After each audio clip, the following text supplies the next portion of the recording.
The PSI Spindle Adapter for a 1 1/4 to a 1 inch is a bargain at $20. The only problem is it doesn't work. And that's because at the very base, the threads are not taken down, and it causes a problem because there's not enough of a recess there. Here's an example of my precision MIDI, and you can see the gap here. It's a good sized gap. And it's not just this chuck. I take this one off and I do a record power SC3, and I see the same problem, a huge gap, more than almost 1/8 of an inch.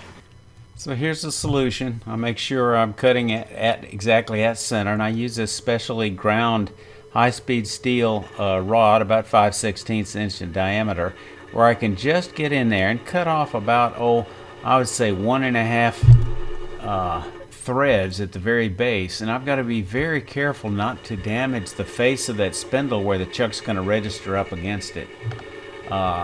You can obviously see I'm getting some chatter. It's tough to cut, but it is high-speed steel on the cutting tool, and it's a lot softer steel on the spindle gouge. Now when I get right into the corner and press, you can see it tends to cut a little bit better. And it just takes a little bit of effort. This is the second one of these PSI adapters I've made this adjustment for, and I've seen complaints also for some of their others for different sizes, 3/4 inch, 10 for example. And here's kind of a look at the tool. It's kind of a point tool. It's been ground a little bit differently. Now let's see if it works. I take my SC3 record power chuck, and it fits. And if I get a piece of paper and try to fit it in there, it doesn't slip in there. So I've got it cut where it does tend to fit just right now. Here's an example of the before, the after rather, and I compare this with a more expensive chuck, and you can see how it's been cut away.